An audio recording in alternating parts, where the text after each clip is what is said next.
Hello, girls, boys, and everyone. This is Vikas Meshram, your professor, and what we are going to learn today is tenses. Here we are going to discuss and learn how to, everything about tenses. What are the function of the verbs? How tenses work in a sentence? How we can use them in our day to day language and all that. हम आज tenses सीखने वाले हैं. English grammar में एक महत्वपूर्ण topic होता है टेंस. टेंस के सिवा हम किसी लैंग्वेज को, खास करके इंग्लिश लैंग्वेज को, सीख नहीं सकते. तो हम आज टेंसेस सीखेंगे, टेंसेस के बारे में सब कुछ. तो चलिए शुरू करते हैं.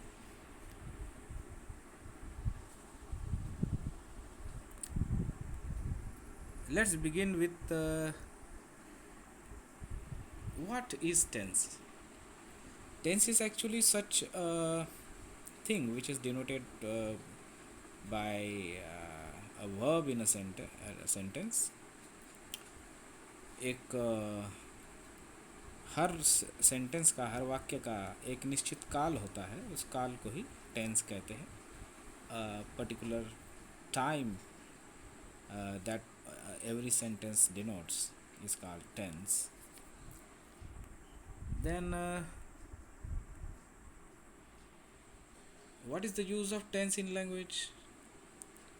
टेंस का क्या महत्व होता है, क्या उपयोग है लैंग्वेज में? So if we see our language, if we observe our language, we will find that each and every sentence of our speech actually denotes one or other period, one or other time, whether it is in present tense, it is in past tense, or whether it denotes the future. हम अगर अपनी language में देखें, हम अपनी भाषा में देखें, बोलचाल या लिखान वाली भाषा, तो हम पाएंगे कि हमारा हर सेंटेंस किसी न किसी काल को डिनोट करता है, किसी न किसी काल को दर्शाता है. तो कोई हर सेंटेंस में कोई प्रेजेंट टेंस में होता है, कोई पास्ट टेंस में होता है, या कोई फ्यूचर टेंस को दर्शा रहा होता है. तो टेंस सीखना इसीलिए महत्वपूर्ण है कि हम जो कुछ बोलना चाह रहे हैं वो हम किस काल में बोल सके, और उसका स्ट्रक्चर क्या है, उसका कैसे बोलना है, वही सीखने के लिए हमें टेंस सीखना पड़ता है. Now which word denotes tense? Tense is denoted specially by verb in English and in any other language also. Tense is denoted by verb. भाषा में जो क्रियापद होता है, उस वो क्रियापद ही टेंस को, काल को दर्शाता है. Now how many tenses are there in English then?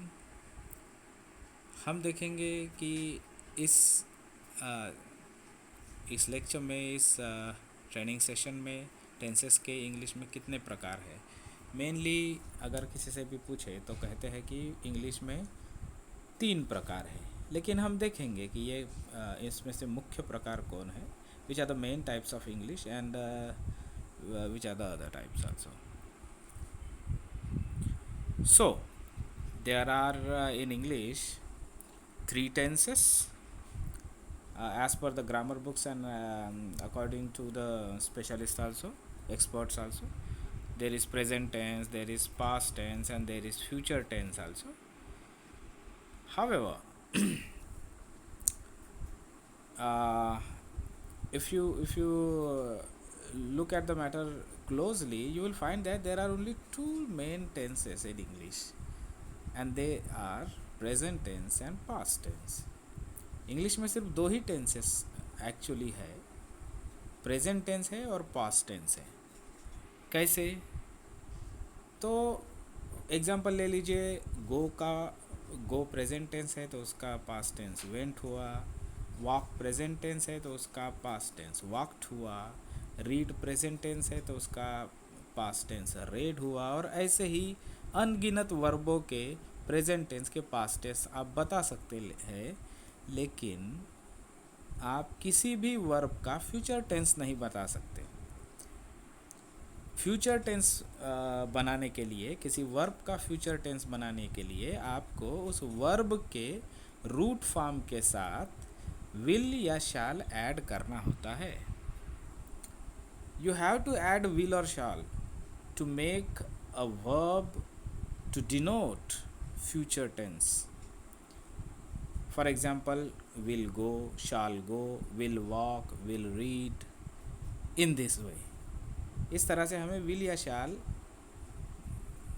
क्रियापद के मूल रूप के साथ उपयोग करना होता है। will go, will walk, will read, इस तरह से, तब जाकर वो फ्यूचर टेंस डिनोट करता है, दर्शाता है। अदरवाइज ऐसा कोई फ्यूचर टेंस वाला फॉर्म एक वर्ड का फॉर्म इंग्लिश में नहीं है। इसलिए कहा जाता है that this is the reason that it is said by the experts of English language that there are only two tenses and the other tense, that means the future tense is made up actually, वो बनाया हुआ tense है।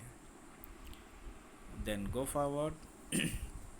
Now in this session of tenses, let's understand the functions of these tenses. इस tenses के क्या functions है, क्या कार्य है, समझते हैं। हमने देखा कि past, present और future इस तरह से main tenses हैं। तो हम इन tenses को, क्या सारे tenses इन तीन ही tenses में हैं? तो इन tenses के भी क्या कोई सब टेंसेस है या उप प्रकार है? तो हम देखेंगे कि हाँ, इसके भी उप प्रकार होते हैं।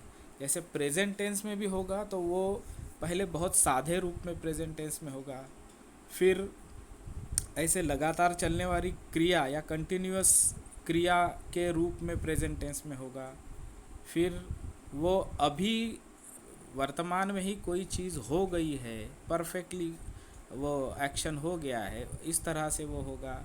और कोई भूतकाल से होता आ रहा है, परफेक्ट कंटिन्यूअस है, इस तरह से भी होगा। तो ये इस तरह के लैंग्वेज बोलने के लिए हमें ये टेंस सीखना ज़रूरी है। फिर प्रेजेंट टेंस में भी वैसा ही है, अभी हुआ या हो रहा था या फिर हो गया था या फिर करते हुए आ रहा था, इस तरह से जो अर्थ आ रहे थे, आते हैं, इस तरह के अर्थों का उच्चारण या एक्सप्रेशन हम पास्ट टेंसेस में करते हैं। फिर फ्यूचर टेंसेस में भी होता है। फ्यूचर टेंस में ऐसा होगा, ऐसा होता होगा, या फिर ऐसा हो गया होगा, इस तरह से हम फ्यूचर टेंस के सेंटेंसेस बनाते हैं। तो फंक्शंस इसके यही है कि हम हर सेंटेंस, हम जब बोलते हैं या लिखते हैं तो हम हर सेंटेंस इन्हीं में से, इन 4 गुणिला 3 तो 12, इन्हीं में से 12 सेंटेंसेस में ही बोलते हैं। इन 12 सेंटेंसेस का ही उपयोग किया जाता है। ज़्यादातर सिंपल, कंटिन्यूअस और परफेक्ट टेंसेस का, परफेक्ट कंटिन्यूअस का कम ही उपयोग होता है। फिर हम देखेंगे, now let's see all the tenses. कितने टेंसेस है? जैसे मैंने कहा, there are 3 main types of sentence, and each of these tenses there are subtypes, or you may say in all the 3 tenses there are sub groups, you may say subtypes of these tenses. There is first simple tense. If a verb in simply in present tense, that means it is in root form present tense, it is simple present. If the verb is simply in past tense, it is simple past.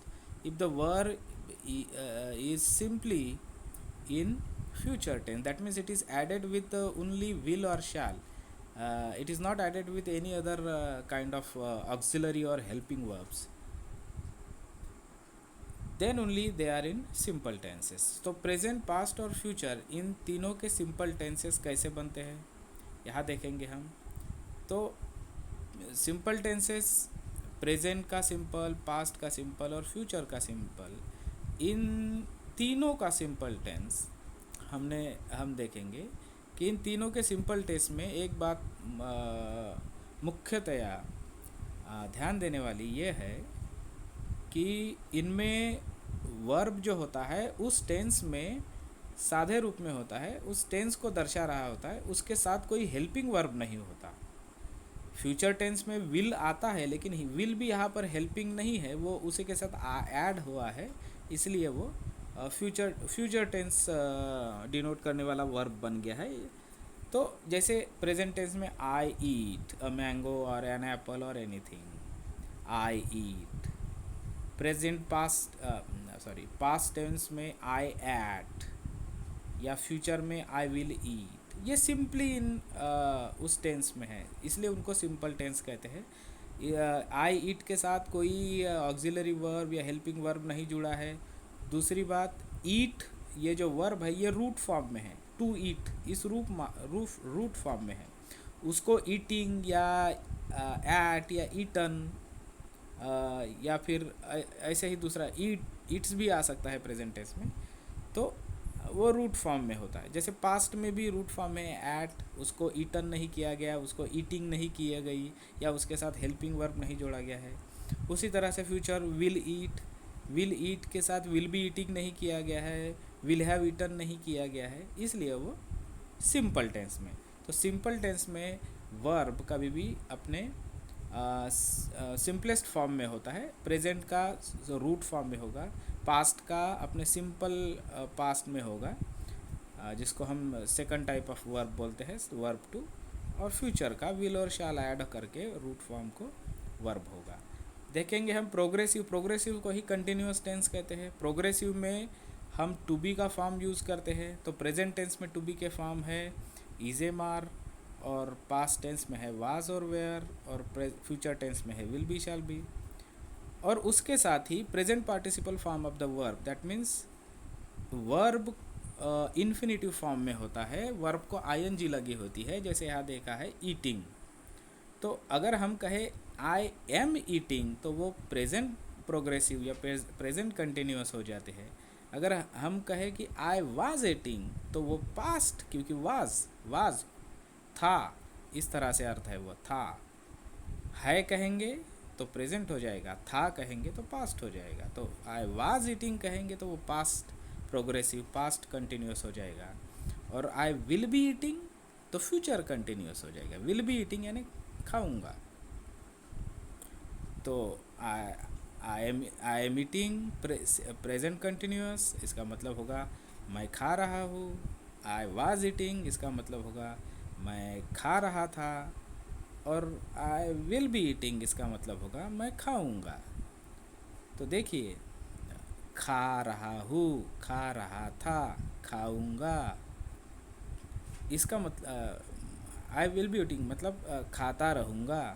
तो ये action जो है ये continuous दिखा रहा है, अभी ख़त्म भी नहीं हुई और शुरू हो गई है, चल रही है लेकिन ख़त्म नहीं हुई। ईटिंग, खा रहा हूँ, चल रहा है, खा रहा हूँ, इसलिए उसको प्रोग्रेसिव या कंटिन्यूस कहते हैं। फिर तीसरा फॉर्म है परफेक्ट फॉर्म। तो परफेक्ट फॉर्म में भी ये तीनों टेंसेस डिनोट हो सकते हैं। जैसे प्रेजेंट को मैं कहूँगा हैव ईटन, प्रेजेंट टेंस में हैव के साथ वर्ब 3 लगता है, past participle form of the verb. Past में हैड के साथ, परफेक्ट टेंस में हैड के साथ वर्ब 3 लगता है, past participle form of the verb. और फ्यूचर टेंस में विल हैव के साथ past participle form of the verb यानी वर्ब 3 लगता है। तो मैं अगर कहूँगा आई हैव ईटन तो ये हो जाएगा प्रेजेंट परफेक्ट, क्योंकि उसमें हैव आया है। मैंने खाया है, मैंने खाया है, खाया है, खाकर अब भी हो गया है। अभी पास्ट टेंस में मैंने खाया था, आई हैड ईटन तो पास्ट परफेक्ट हो गया। अगर आप कहेंगे आई हैड ईटन तो वो पास्ट परफेक्ट हो गया। तो वो आई हैड ईटन मैंने खाया था। तो उसी तरह से फ्यूचर का आई विल हैव ईटन, मैंने आई विल हैव ईटन तो ये हो जाएगा future perfect tense. I will have eaten मैंने खाया होगा तो फ्यूचर में। इसी तरह से परफेक्ट प्रोग्रेसिव यानी परफेक्ट कंटिन्यूअस टेंस भी होता है। प्रेजेंट में अगर आप कहेंगे I have been eating, have been के साथ वर्ब को आईएनजी यानी इन्फिनेटिव फॉर्म वर्ब को आईएनजी यानी present participle form of the verb use होता है, तभी वो प्रेजेंट कंटिन्यूस टेंस यानी परफेक्ट और कंटिन्यूस दोनों का मिला जुला रूप। आई हैव बीन ईटिंग, तो हैव बीन अगर होगा तो वो प्रेजेंट परफेक्ट कंटिन्यूस। तो आई हैव बीन ईटिंग यानी मैं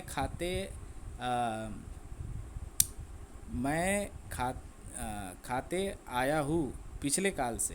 हाँ, मी खात आलेलो आहे, मराठी में ऐसे बोलते हैं। देन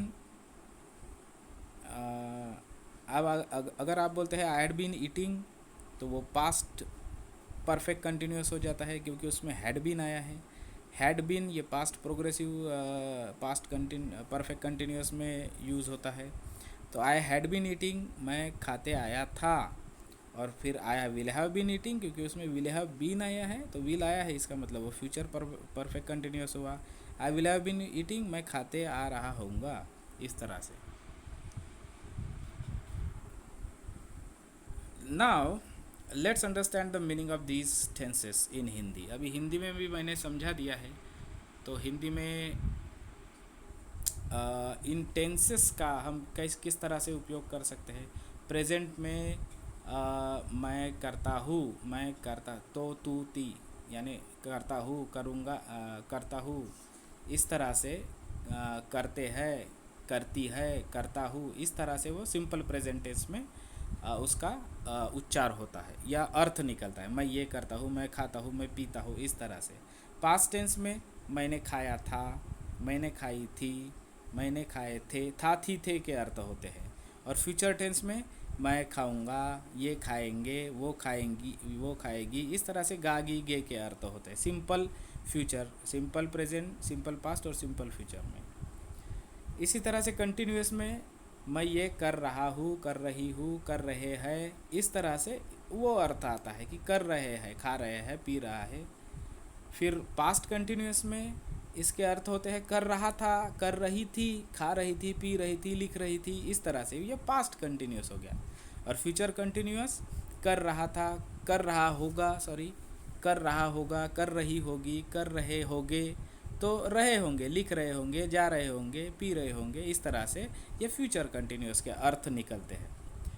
फिर अगर प्रेजेंट परफेक्ट कंटिन्यूस का सेंटेंस हो तो उसका उस वर्ब का अर्थ कुछ कर लिया है, कर चुका है, इस तरह से है, अभी कर चुका है, कर चुका है, कर लिया है, इस तरह से उसका अर्थ होगा। अगर वो पास्ट टेंस का सेंटेंस है तो उसका अर्थ कर चुका था, कर लिया था, कर लिया था, इस तरह से था में अर्थ निकलेगा। और अगर future continuous tense, future perfect tense है, तो उसका अर्थ कर चुका होगा, कर लिया होगा, होगा फ्यूचर में, फ्यूचर कंटिन्यूस टेंस में कर लिया होगा, अभी क्रिया ख़त्म भी नहीं हुई, कर लिया होगा, करता होगा, इस तरह से।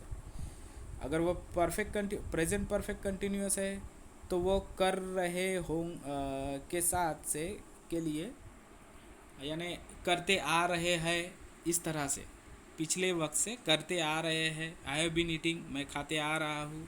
आई हैव बीन लर्निंग, मैं पढ़ते आ रहा हूँ। फिर पास्ट परफेक्ट कंटिन्यूस में मैं करते आ रहा था, मैं आई हैड बीन ईटिंग, मैं खाते आ रहा था। आई हैड बीन लर्निंग, मैं पढ़ते आ रहा था। और फ्यूचर में पढ़ करते आ रहा होगा, इस तरह से फ्यूचर परफेक्ट कंटिन्यूस में करते आ रहा होगा, इस तरह से अर्थ निकलते हैं। जैसे I will have been learning, मैं करते आ रहा होऊंगा, इस तरह से।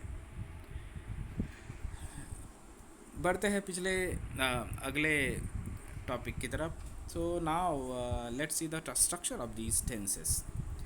इन टेंसेस में, हर सेंटेंसेस में हमने जो 12 टेंसेस देखे उसमें क्या स्ट्रक्चर होता है। How to write the verbs in all these 12 sentences that we have seen so far. What are their forms? In which form the verb occurs in which tense, or in which sentence um, the verb.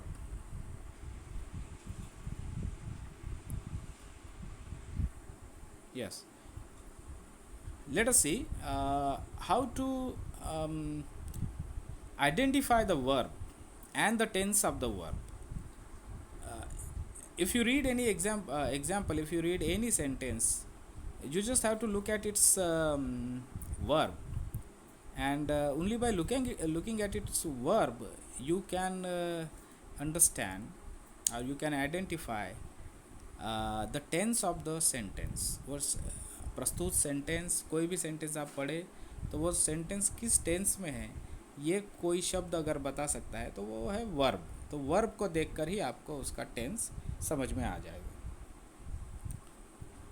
और हम क्या बोलना चाहते हैं, हमें हमारे मन में जो भावना है वो किस टेंस में है, और वो उस टेंस के शब्द को या उस टेंस के क्रियापद को हमें इंग्लिश में किस तरह से एक्सप्रेस करना चाहिए, ये भी हम इस टेंस से ही समझते हैं। तो ये स्ट्रक्चर समझना आवश्यक है, वर्ब का स्ट्रक्चर।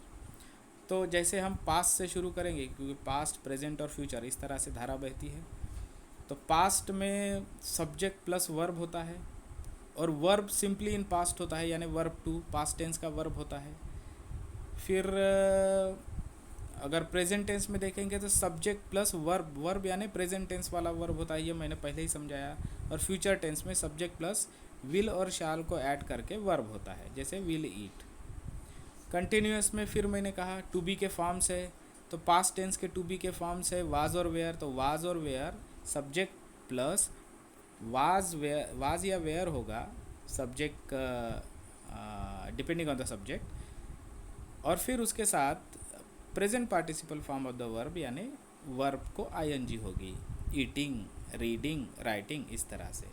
फिर अगर प्रेजेंट कंटिन्यूस होगा तो उसके साथ भी इज, एम, आर, इसमें से कोई भी टू बी का रूप होगा और उसके साथ वर्ब को आईएनजी होगी। और फ्यूचर टेंस के साथ भी विल भी होगा और उसके साथ वर्ब को साथ आईएनजी होगी। तो टू बी के फॉर्म, कंटिन्यूस टेंस में हम टू बी के फॉर्म देखते हैं कि टू बी के फॉर्म कंटिन्यूस टेंस डिनोट करते हैं।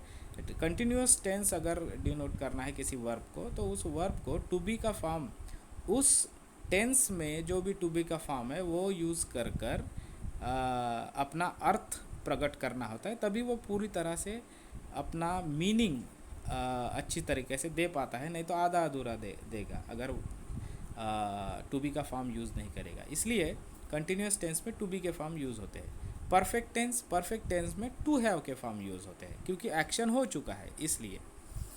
तो एक्शन अगर हो चुका है, जैसे प्रेजेंट टेंस में एक्शन अगर हो चुका है तो हैव और हैज़ यूज़ करके past participle form of the verb यानी वर्ब 3 यूज़ होता है, जैसे हैव ईटन। पास्ट टेंस में अगर एक्शन हो चुका है तो हैड प्लस वर्ब 3 होता है, हैड को यूज़ करके past participle form of the verb, जैसे हैड ईटन। और फ्यूचर टेंस में अगर हो चुका होगा इस तरह से अगर है तो विल हैव प्लस ईटन, इस तरह से विल हैव का यूज़ होगा प्लस वर्ब 3 होगा। परफेक्ट कंटिन्यूअस में हम देखते हैं कि हैव के साथ बीन लगता है, टू हैव के फॉर्म के साथ बीन भी लगता है, और बीन के साथ वर्ब को आईएनजी होती है।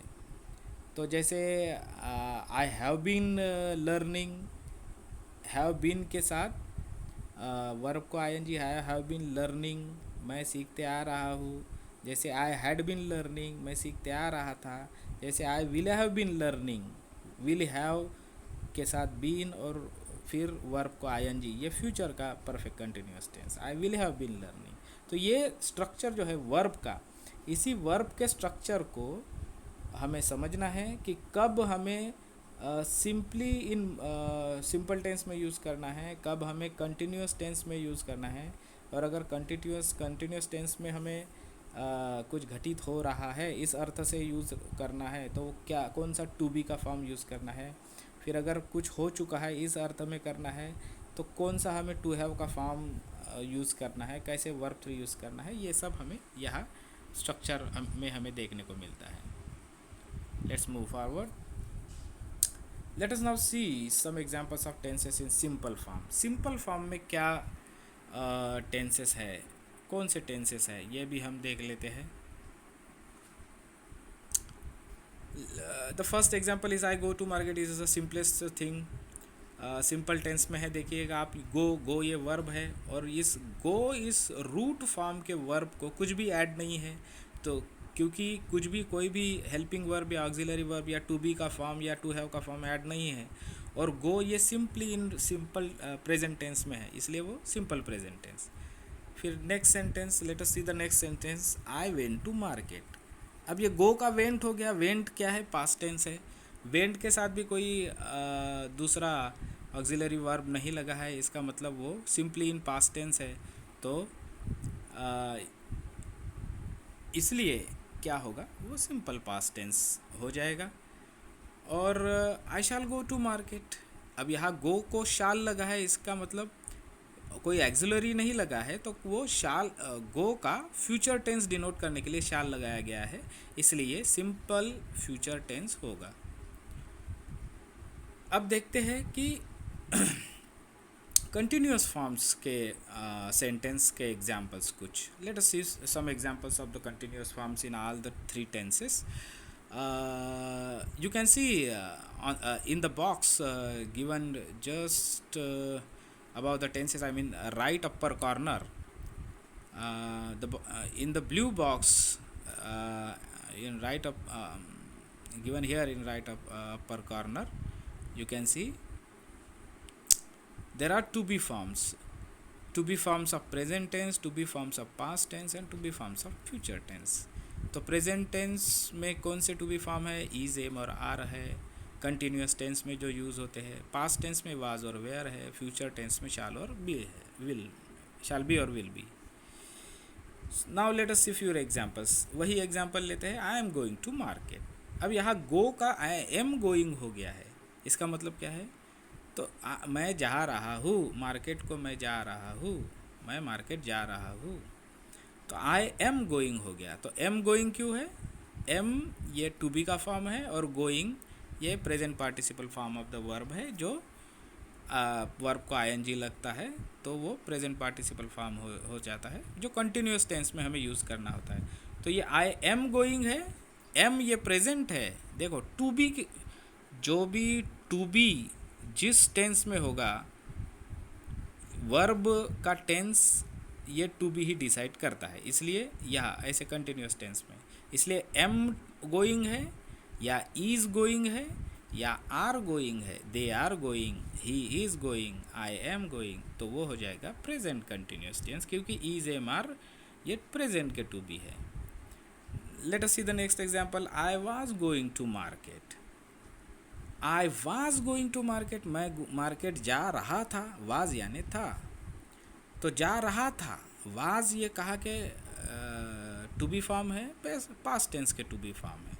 तो वेयर गोइंग या वाज गोइंग, इस तरह से वर्ब को आईएनजी हो लेकिन वाज और वेयर हो, तो वो पास्ट कंटिन्यूअस टेंस हो जाएगा, क्योंकि वाज और वेयर पास्ट के टू बी है। Then the next example says I will be going to market. Will be going to market, will be है, फ्यूचर टेंस का टू बी है, इसलिए वो फ्यूचर कंटिन्यूअस टेंस हो जाएगा। तो कंटिन्यूअस टेंस को पहचानते हुए हमें ये देखना है कि टू बी फॉर्म कौन सा है। अब देखते हैं present,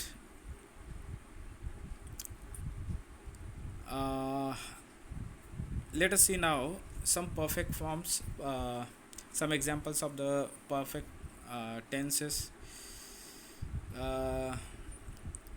Still in the blue box you can see there are forms of to have been given and the whole structure of the verb. तो प्रेजेंट टेंस में हैव या हैज़ होगा, उसके साथ वर्ब थ्री यानी past participle form of the verb होगा, eaten, gone, return, इस तरह से। पास्ट टेंस में पास्ट अगर परफेक्ट है तो हैड प्लस वर्ब थ्री होगा, हैड होगा उसके साथ पास्ट पार्टिसिपल होगा। अगर फ्यूचर टेंस है तो विल हैव होगा और उसके साथ past participle form of the verb होगा। Let us see few examples. I have eaten a apple. I have change this sentence. We should not use the same sentence again and again because we should practice using various kinds of sentences. So I have changed the sentence. मैंने sentence बदल दिया। I have eaten an apple. मैंने apple खाया है। have का मतलब है, अभी है। तो I have eaten an apple, मैंने अभी एप्पल खाया है। इसलिए ये हो जाता है present perfect tense, because to have का फॉर्म हैव यूज हुआ है और हैव प्रेजेंट टेंस का फॉर्म है, इसलिए तो हैव ईटन या हैज़ ईटन होगा तो present perfect tense. Then let us see the next example. I had eaten an apple. मैंने एप्पल खाया था. तो हैड प्लस वर्ब 3 है eaten. Had eaten, had plus verb 3, had लगा है तो हैड तो पास्ट टेंस का टू हैव का फॉर्म है, इसलिए वो पास्ट परफेक्ट हो जाएगा. फिर I will have eaten an apple. तो विल हैव ईटन है, विल हैव है, और विल हैव तो फ्यूचर टेंस का है, फ्यूचर टेंस का फॉर्म ऑफ हैव, तो फ्यूचर परफेक्ट टेंस हो जाएगा.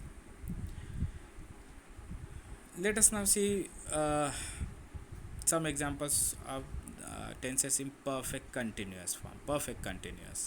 तो perfect continuous में मैंने जैसे पहले भी कहा have been या has been होता है, past tense में had been होगा और future tense में will have been होगा, उसके साथ present participle form of the verb होगा, verb का ing होगी. तो let us see example.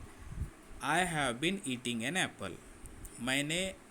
मैं एप्पल खाते आ रहा हूँ. हैव बीन ईटिंग, खाते आ रहा हूँ, लंबे काल से खाते आ रहा हूँ, आज की बात नहीं है, इस तरह से. तो आई हैव बीन ईटिंग, तो हैव बीन, हैव किसका है, प्रेजेंट टेंस का है, इसलिए वो प्रेजेंट परफेक्ट कंटिन्यूस हो जाएगा. Then I had been eating an apple. तो हैड बीन ईटिंग, मैं खाते आ रहा था.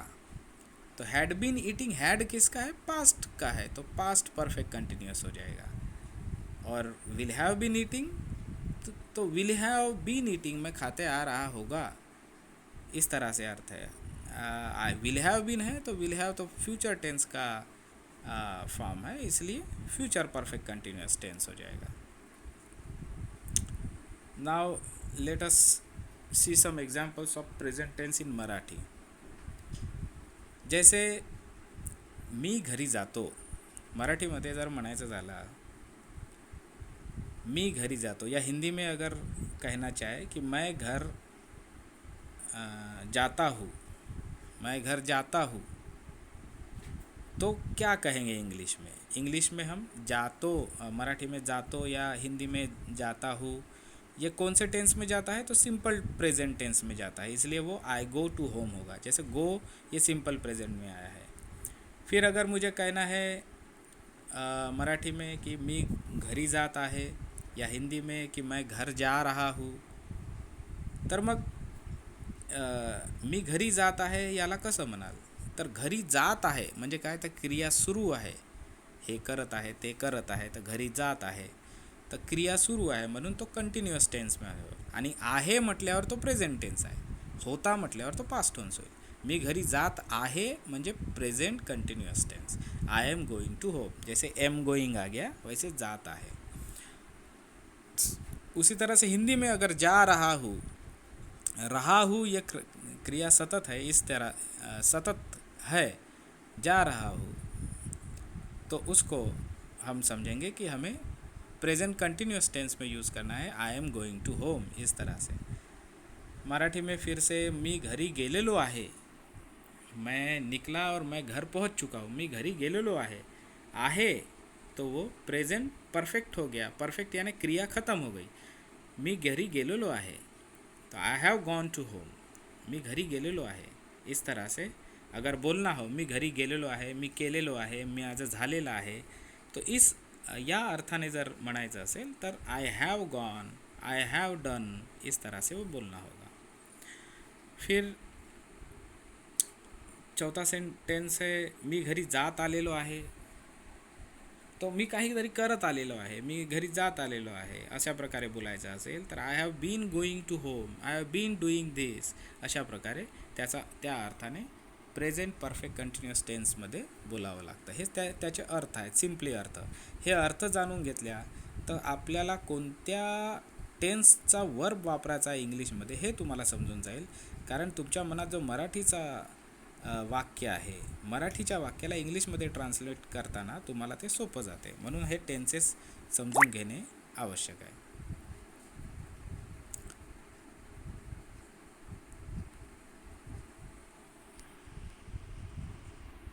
Let us now see few examples. of past tenses in Marathi. जैसे आता पास्ट टेन्सेस पाहूया मराठीतील पास्ट टेन्सेस.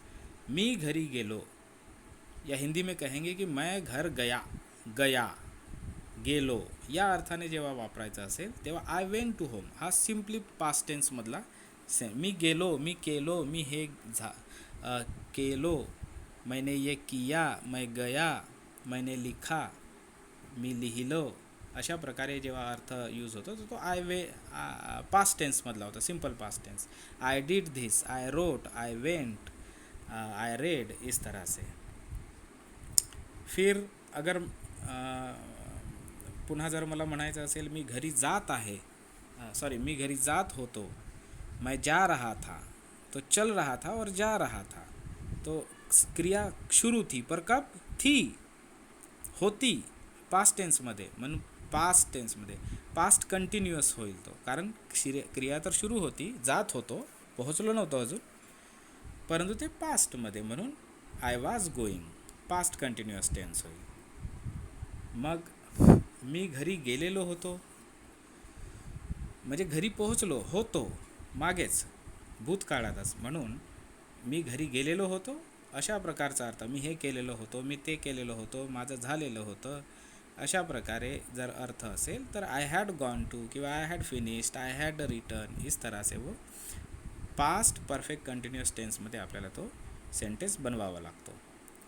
पुन्हा मी घरी जात आलेलो होतो, मी हे करत आलेलो होतो, मी शिकत आलेलो होतो, अशा प्रकारे जेव्हा म्हणायचं असेल तर आपल्याला पास्ट परफेक्ट कंटिन्युअस टेन्सची रचना म्हणजे had been plus verb I N G ही रचना यूज करावी लागते. जैसे I had been going, I had been writing, I had been learning, इस तरह से. नाउ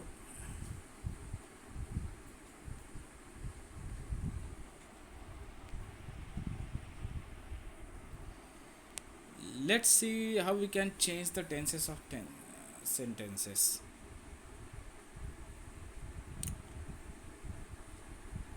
आता आपण पाहूया की कशा प्रकारे आपण एका सेंटेन्सला दुसऱ्या टेन्समध्ये कशा प्रकारे चेंज करू शकतो, बदलवू शकतो. फर्स्ट सेंटेन्स घेऊया, आय ईट मँगो. तर या आय ईट मँगो, ईट हा शब्द वर्ब प्रेझेंट टेन्समध्ये आहे, म्हणजे हा सिम्पल प्रेझेंट टेन्स. याला पास्ट टेन्समध्ये करताना आपण त्याला ईटचं ॲड करू, आय ॲट मँगो, मी मँगो खाल्ला, तो ॲट मँगो हो गया.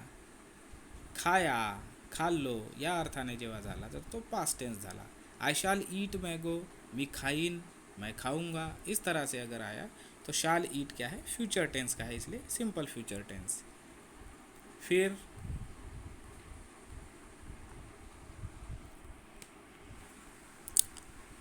आई एम रीडिंग अ बुक, तो मैं बुक पढ़ रहा हूँ, मैं बुक वाचत आहे आता आहे, अभी हूँ, इसलिए वो सिंपल प्रेजेंट टेंस में. तो उसी को अगर चेंज करना है पास्ट कंटिन्यूअस में तो वो आई एम रीडिंग का हो जाएगा आई वाज रीडिंग, कि मी पुस्तक वाचत होतो, मैं पुस्तक पढ़ रहा था, इस तरह से. और उसको अगर फ्यूचर टेंस में चेंज करना है तो हो जाएगा I shall be reading a book, मी पुस्तक वाचत असेन, मैं पुस्तक पढ़ रहा हूँगा, इस तरह से. Next, I have written notes. अगर मुझे कहना है कि मैंने ये कर लिया है, आई हैव रिटन नोट्स, इसको अगर मुझे आई हैव रिटन नोट्स ये प्रेजेंट परफेक्ट का है, तो प्रेजेंट परफेक्ट को हमें पास्ट परफेक्ट में बदलना है, तो वो हो जाएगा आई हैव रिटन का हो जाएगा आई हैड रिटन. तो हैड रिटन क्या हो गया, पास्ट परफेक्ट का टेंस, मैंने लिख चुका था, मी लिहिलो होतो, इस तरह से. आई विल हैव रिटन ये फ्यूचर टेंस हो जाएगा, I will have written notes ये फ्यूचर परफेक्ट टेंस हो जाएगा, मैंने लिख चुका होऊंगा, इस तरह से. मग पुन्हा I have been waiting for you, have been आहे म्हणजेच काय, हा perfect present perfect continuous tense आहे. I have been waiting for you, मी तुझ्या साठी वाट पाहत आलेलो आहे. तर हा I have been waiting for you हा जर प्रेझेंट परफेक्ट कंटिन्युअस टेन्समधला पास्ट परफेक्ट कंटिन्युअस टेन्समध्ये चेंज करायचा आहे, तर हॅव बीन वेटिंगला आपल्याला करावं लागतं had been waiting. I had been waiting म्हणजेच काय, तर मी तुझ्यासाठी वाट पाहत आलेलो होतो. आणि त्यालाच जर फ्युचर टेन्समध्ये कन्वर्ट करायचं आहे तर त्याला जोडावं लागतं I will have been waiting for you. Will have been म्हणजे मी तुझ्यासाठी वाट पाहत आलेलो असेन, इस तरह से.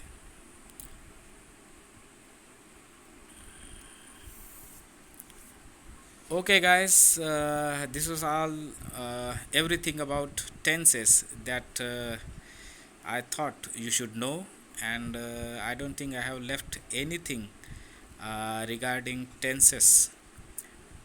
And I think with this little presentation, with the help of this little presentation, you will better understand all the uses of tenses and their functions and also their meanings in your mother tongue.